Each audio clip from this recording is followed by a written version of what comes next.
عرض سلام و درود بپویم خدمت شما هستیم. موید نقشه‌خوانی برقی صنعتی و یکی از نمونه‌های نقشه‌هایی که در صنعت استفاده می‌شود. اینجا ما یک نمونه ساده را گرفتگی هستیم.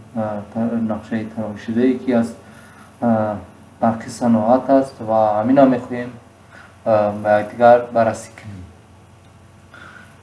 ما بخشان قسم همه قسمت‌هایی که اوید نقشه‌خوانی بدن و قسمت‌ها را گذاشتیم، نمادهاشون، حروف‌هاشون، نوشته‌جوتایی که بدن، اشاره‌هاشون همش گذاشتیم. و امروز هم یکمین نقشه ساده ترینی که اوید صنعت است همون می‌خواهیم به یکدیگر بررسی کنیم.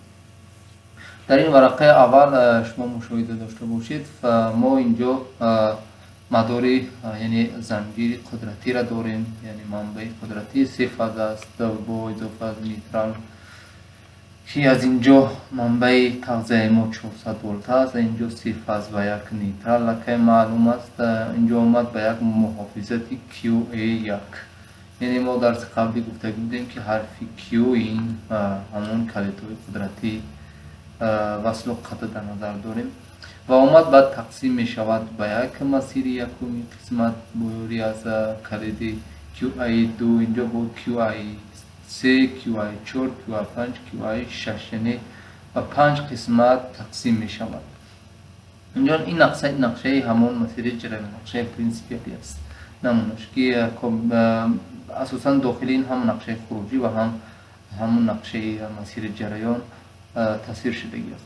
QI1 تو QI6 اینا همشون کلیدهای وصل قطعی اتوماتی هستند که اینجا امپیرش هم معلوم است که 63 امپیر است، این 63 اینش هم 16، این سه تا دیگر هم 16 امپیر است و این قسمت آمدگی است به یک اتومات و دو تا SSR که اینا رو اینجا به شکل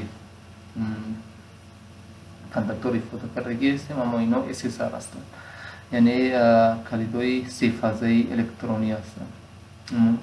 سیلیکون سولید استیت ریلی الکترونی جامد هستند و این قسمت ترمینال های XD1 XD3 XD4 یعنی XD5 اینا ترمینال های هستند که از این قسمت خروجی همون الیمنت هایی که خروجی هستند، خروج از پنل ما هستند، شیت ما هستند و این قسمت وصل میشد که اینجا از یک تا گرم کننده اینجا داریم، 3 تا گرم کننده این قسمت رو مشاهده کنید، 3 تا ایر گرم کننده هستند، مقاومت های 1.5 کیلووات هستند. از درام اکسترودر و دیسچارج پایپ یعنی گرم کننده همینا هستند و قسمت دیگر هم موتور محرک ها را مشاهده کنید. اگر یک محرک 2 3 4 تا محرک اینجا داریم، موتور داریم، موتوری 3 تا موتور از این قسمت VLT FC051 این اینورتر است، یعنی نقشه همون اینورتر است که ما RST شا وصل کردیم به منبع و UVW هم به خروجی به موتور XD5 هم ترمینالش هم است. ما 2 تا VLT داریم، یعنی اینورتری دانفوس هست اینجا و یک تا هم سافت استارتر سیریوس CRW40 است، یعنی این قسمت است. این هم از 2 تا این از اینورتر، 2 موتور و 2 محرک از اینورتر رو اندازی میشن و یک تاش هم از سافت استارتر رو اندازی نرم و آخرینش هم از کانتاکتوری KM1 کانتاکتوری KM1 تو موتوری MI4 رو اندازی میشن. این قسمت هم بین ترمینال ها خارج میشن به ورقه دیگر. این قسمت بود مدار قدرتی، یعنی مداری زنجیر قدرتی بودن که ما همون استیبل کننده قدرتی که در اینجا داشتیم 4 محرک است و 3 تا گرم کننده.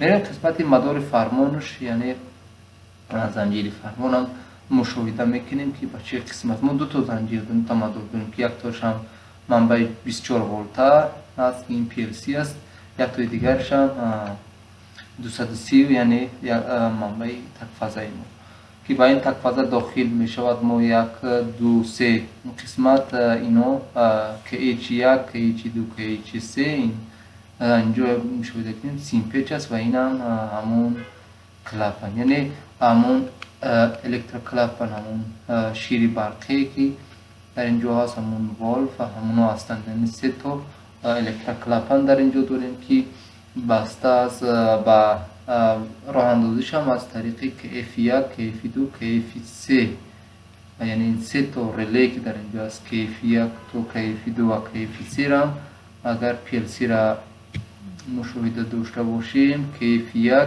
خروجی 5 خروجی 4، KF2 KF3 هم خروجی 3 از مدول 14SC توی PLC دلتا سیگنال میگیرن. یعنی PLC این ریله را فعال میکند. فرق KF1 و KF1 تیغه، یعنی همین تیغه شد که 1314 تیغه بودش وصل میکنه و این سیمپیچی همون کلاپن رو هم اندازی میشه. و این چنین ما داشتیم که F4 5 و 6 که اینو نسوس ها، همون موتور، همون نسوس های یک فازه هستن، پرسه اینها که تدریجا از F4 5 و 6 اینجا 4 5 و 6 منبع میگن از